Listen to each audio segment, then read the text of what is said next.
Noah was born as the 13th son in the royal family, as one of the 13 imperial princes born from the loins of the king. He opens up his eyes to find a kindly woman looking down at him and wonders whether this person is his mother or just some maid. But before he could figure that out, the face of an old bearded man which turns out to be his father, and the king comes near him to inspect him from top to bottom.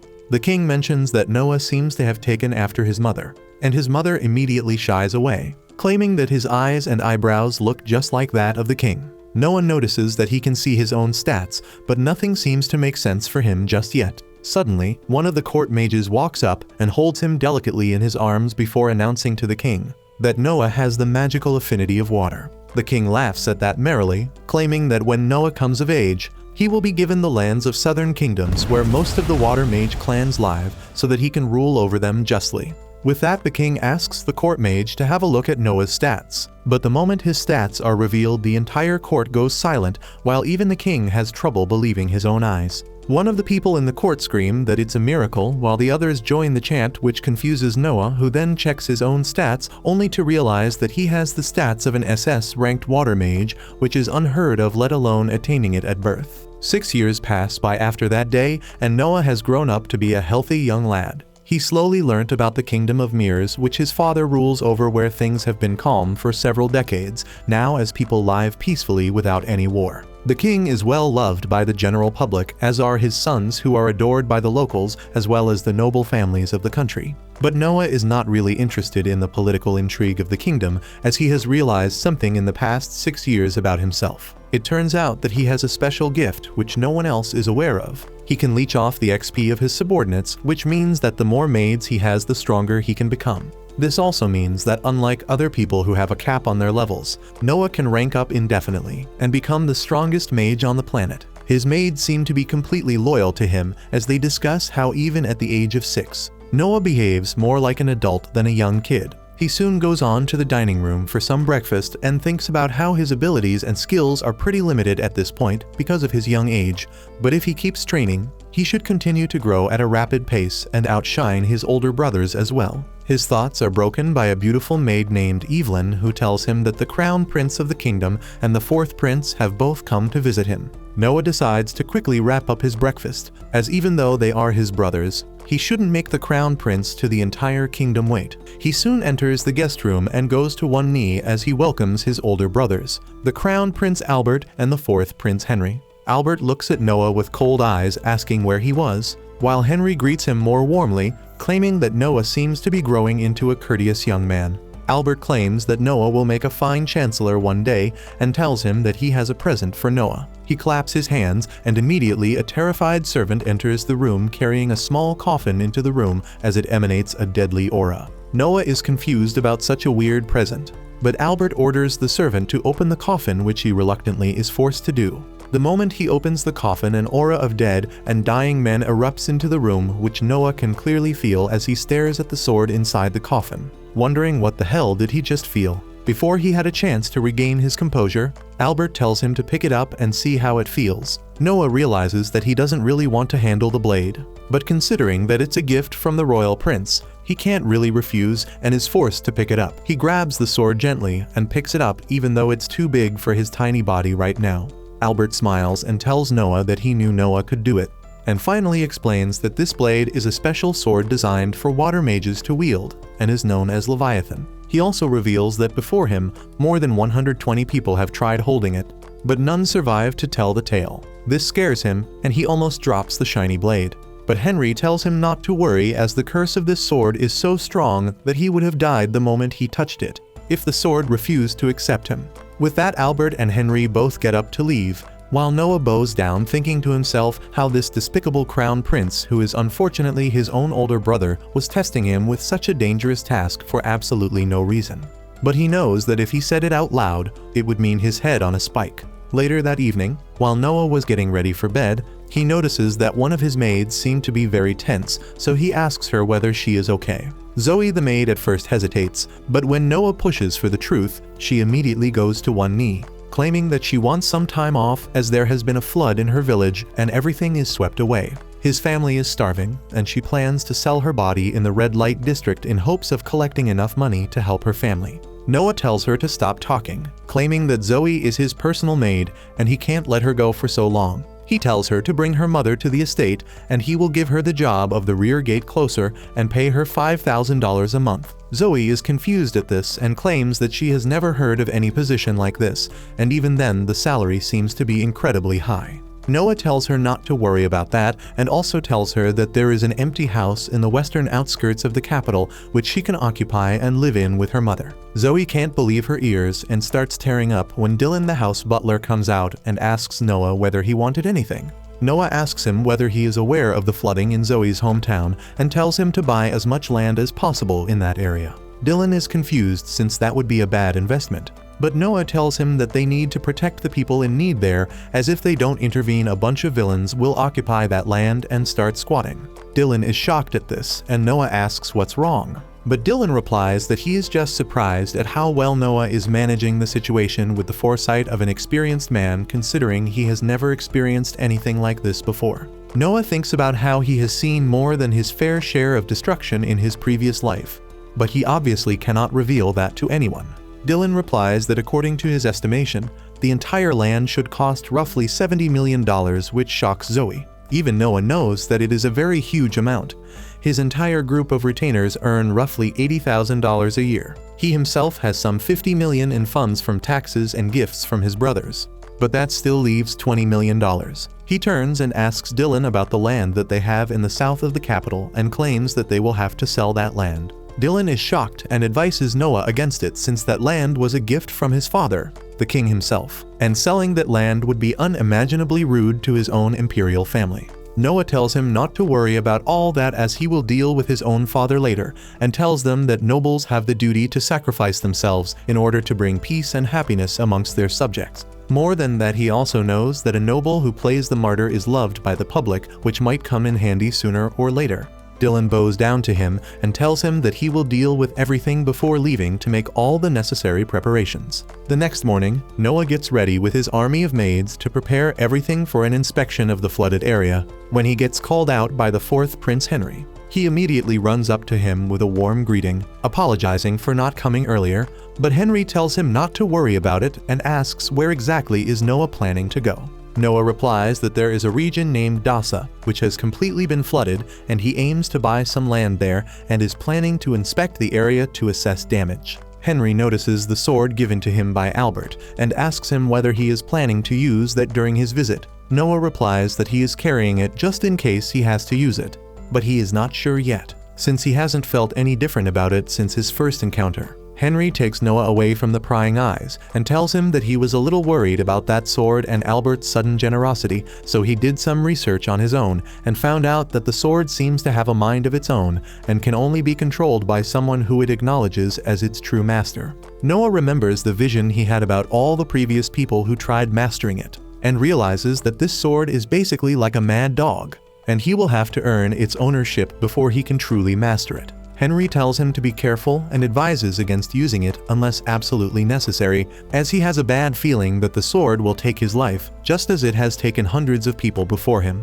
With that bit of warning, Noah leaves for the region of Dasa, and is surprised to see the level of destruction caused by the floods. He tells Dylan to find out the government office nearby and figure out the deeds of these lands, and then he moves into the village alongside Zoe to get a better idea of what's happening on the ground. He notices men in crudely made shelters rounding up to get the government relief food, which makes him a little happy, but that disappears completely when he takes a bite of the shitty porridge being served to them. He can't believe how can the government have such low standards and was going to ask for the local official of this area, when luckily, the local official, named Lord Garl, enters the area for an inspection.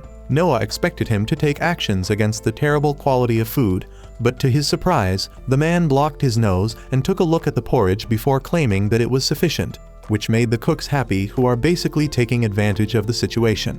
The chief cook tells him that his food is ready at the mansion, and Garl immediately decides to leave for the feast which was awaiting him. Noah couldn't stand this and immediately goes ahead to confront the man. He calls Garl a corrupt little bastard with a tiny peepee, which hits him where it hurts the most, and the man with the fragile ego immediately pulls a sword at Noah. Noah immediately calls for the sword Leviathan that Albert gave him, hoping that it would kill him, and the sword immediately flies towards him. At first he thought that the sword would just obey him, But he suddenly realizes the true strength of the sword as it starts resisting him, burning him with its powerful sinister aura. Noah, however, refuses to back off and continues on and finally manages to overcome the sword, taking control of the legendary blade once and for all. Once that was done, Garl had no chance, as Noah easily parried his attack and decided that the sentence for cheating the locals during a time of disaster is nothing other than death. With one swift slash, Noah cleaved the head clean off, shocking everyone in the area. Immediately, the guards start surrounding them,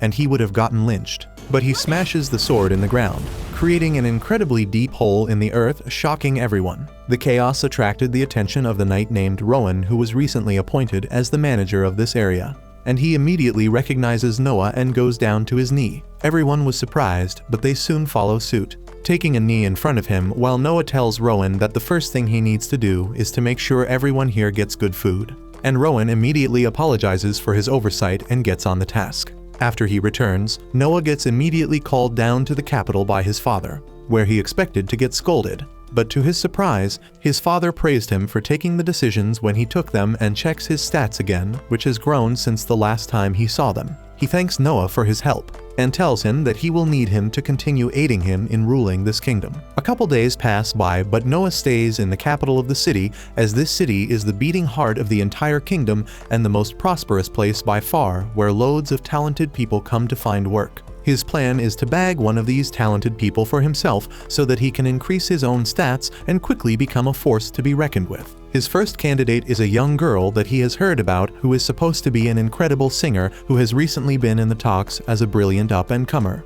He finds out the theater that she is going to perform at and takes a seat alongside Zoe to see whether she is worth the talks or not. Soon, a young girl with a top hat named Ollie emerges on the stage and gets ready to perform in front of an audience. She soon starts singing, and immediately Noah is mesmerized with her voice. He knows that he is not the best technical singer that he has ever heard of, but she is definitely the singer who seems to really love her craft a lot. He thinks that with the right training and guidance, she can achieve greatness and starts considering taking her under his wing. Before the performance could even end though, a bunch of goons break inside the theater and shout at Ollie to shut her dumb ass up. The entire audience hold their breath, wondering what these villains want, while Ollie stands there scared while the goons make their way towards the stage. One of the workers tries to intervene, but the fatty immediately pushes him aside before jumping on the stage itself. He screams at her to pay up, claiming that singing on these stages won't get her enough money to pay her father's debts. She shivers as she tells him to please let her go, as she is trying to earn money and will pay them soon. But the fatty tells her that this is a garbage way of making money, and if she wants to earn loads of money quick and easy, she needs to start a social media channel and upload thirst traps there or sell feed pics, and maybe her bath water. She tells him that she is a respected girl and would never swoop down to do things like that. But the fatty threatens to break both her legs if she doesn't do as he says. That's when Noah decides to intervene and tells Fatty to step away from the girl immediately. The fatty turns around and tells Noah to go back to her mom's lap and drink some milk, or he will beat the crap out of him. Noah doesn't care though. He jumps down from the seat and starts walking towards the stage, telling Fatty that it's illegal to make children assume their parents' law by the decree of the imperial law. Moreover, it's also illegal to force people to sell their bodies in order to pay any sort of debts. The fatty angrily grabs him by the collar and lifts him up in the air, claiming that today is Noah's last day on Earth. But he doesn't really know who he is talking to. With the flick of his fingers, Noah creates a menacing purple aura that knocks all three of the goons to the ground, while Noah takes out his sword and points it at the fatty. The goons realize that they might be outmatched at this point, so they immediately tuck their tails between their legs and immediately start running away. Zoe goes towards the injured worker and helps him up, while Noah tells him that he should send them to him if they ever come back to this place to harass anyone. Zoe hands him a business card, and the worker is shocked to see that the boy in front of them is actually a prince of this kingdom. Noah doesn't really care about the fanfare though, and turns around towards Ollie and asks what her monthly expenses are. She thinks about it for a while, considering the fact that she also has to deal with her mother's treatment, and replies that her monthly expenses should be around $600. Noah tells her that he will pay her $2,500 every month so that she can work on her singing and get better. She is shocked to hear that and can't really believe her own ears, while Noah tells her that her salary would also increase as she gets better. With that, he tells her to complete the song, as he would love to hear how it ends, and returns back to his seat. Later that evening, when he returned back to his own home, he was greeted by his maids when he suddenly notices that the goons from the afternoon are bowing their heads to the ground, begging an audience so that they can apologize. He knows that only now did they realize that he was the prince of the kingdom, but he decides not to entertain them and tells her maid to turn them away, claiming that a prince does not have time to meet with people randomly. Just then, his older brother Henry also arrives, claiming that he has made the right decision as he would devalue his own authority as a prince if he talks to these plebs anytime they want to. Noah tells him that it was not the only reason why he decided to turn them away and explains that he wants them to think that he is still really angry about the stunt they pulled with the girl today, and that might scare them enough to not try and bother her again. Henry asks who this girl is and why does he seem so invested in her. He claims that he is a really good singer and he thinks that she can be an asset for the kingdom if she keeps improving herself. Henry smiles, claiming that he is very young, but still thinks about the complexities of the situation like an adult. He mentions that Gary is close to his age, but he acts like a total child and is nowhere as smart as him. Noah politely replies that Gary would also start understanding the situation soon enough. He knows that even though he calls them his brothers, Henry and Gary are true blood related brothers since they are from the same mother, while he has a different mother. Henry then turns the conversation towards his sword, claiming that he didn't really think it possible, but Noah seriously seems to have mastered the sword. He then asks where exactly is the sword and how does he even carry it as it is supposed to be too big for him anyways. Noah gets up and shows how he does it as he quickly uses his magic to summon the sword right in front of his brother. Henry was shocked as this was the first time he saw someone pull things out of their ass and asks how far in did he put it and whether it hurt. Noah tells him that it's nothing like that and he simply shrinks the sword to a small size and then hides it right inside his own sleeve. Henry is left speechless and sits back down with a thud, claiming with a sigh that Noah simply amazes him since that sword was thought to be cursed and put away with all the other national treasures for over 2 centuries at this point, and no one in written history is known to have conquered that blade. Later that night, Noah decides to go to a celebration that he was invited to and spots the goons still on the ground. The fatty gets enraged once again since he keeps getting ignored and screams that he can kill him anywhere he wants, so he shouldn't try to act all high and mighty. In retaliation, Noah simply unleashes a tiny amount of energy from his sword, which immediately brings the fatty down to his knees once again. Noah then gets into the carriage and soon arrives at his destination, where an old man named Ray welcomes him inside. The ballroom immediately starts buzzing with excitement as the news of the 13th prince in the ballroom starts stirring. Ray asks Noah about the sword that he is carrying, and he replies that it's the legendary sword which was thought to be cursed, and it was gifted to him by the Crown Prince Albert. This immediately impresses everyone in the room as they start talking about how getting a personal gift from the Crown Prince is a very big deal. One of the men there with a fragile ego immediately spouts some nonsense about how the sword must be a replica toy, not realizing that he was speaking so loudly that everyone in the room could hear it. The chatter of the room dies down completely as everyone looks at Noah while the guy starts pissing his pants, wondering what's going to happen now. Noah doesn't even lift a finger, but suddenly a deathly aura erupts from his sword and covers the entire room, putting them in a trance. Noah immediately tells the sword to stop and the aura goes away, while Ray is surprised by the powers, claiming that everyone in the room felt a little closer to death. A little while later, he sits down on a small throne while everyone in the room walk up to him to pay their homage and gain his favor. All of them felt pretty boring to him, but then finally a blonde man named Alan walks up and introduces himself and his adopted daughter Cindy. The girl seemed alert by the presence of Noah, but Noah decided to ignore that and asks how did he come to adopt her. Alan explains that he originally bought her from a slave market, but she showed a lot of will and resolve and was a really quick learner while being socially intelligent. Since he didn't have any kids of his own, he decided to adopt her as her own daughter. Noah smiles at him, claiming that he loves stories like this and invites the duo back to his mansion to chat some more. Alan seemed really pleased by the fact that only he was acknowledged amongst them all. But Noah tells Ray that the main reason why he acknowledged them is because Cindy is somehow aware of his power. He demonstrates by releasing a little bit of energy from his sword, but Cindy immediately recognizes that and turns around to make sure they were not going to get attacked. A couple days pass by since that incident when one day while Noah was out on a stroll, he meets with the 8th Prince Oscar, who decides to take a walk with him through the market and try to find some interesting stuff. While looking through a bunch of crap, Noah notices a grimoire and once he picks it up, it suddenly changes on of his stats to S ranked. He immediately gets interested and buys it, but notices his sword seems to be reacting to it. Oscar seems to recognizes the book as a magical tome made by some sorcerer long ago. But the book suddenly opens up and releases a huge monster out in the open. Oscar tells Noah to back off and go to safety, but Noah simply takes out his sword and squares up to the demon. He tries to slice through the magical being but fails for the first time.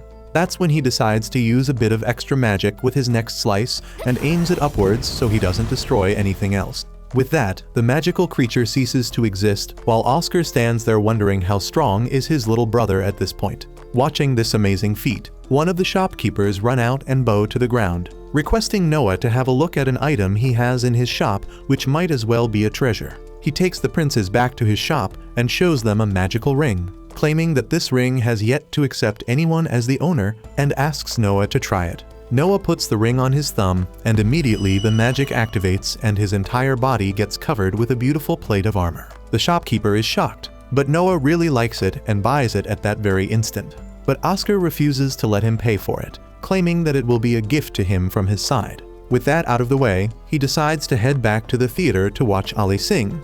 But the moment he gets out the carriage, Fatty attacks him with a sword. Noah immediately uses a shield in his ring to block the attack, while the carriage driver subdues the Fatty to the ground and captures him. Noah doesn't really care about it at this point and enters the auditorium to watch Ali on stage, dealing with two drunk men who are fighting with each other over her. Noah intervenes and uses his magic to destroy their clothes, after which they run away from the theater. He then calls the owner in and tells him that he is disappointed with the security or the lack thereof in this theater and offers him to buy the entire place. The owner was a little hesitant, but Zoe immediately produces $100,000 out of her ass, which gives the owner all the motivation he needed and he immediately sells it. Zoe thanks the prince, claiming that she can never repay the debt she owes him, but he tells her to focus on singing as he wants her to sing in front of the king one day. With that, he sits back down in the audience as Ollie begins one of her songs specially for him. But that's where this video ends. Remember to like and subscribe to the channel. Thanks for watching, and I'll see you next time.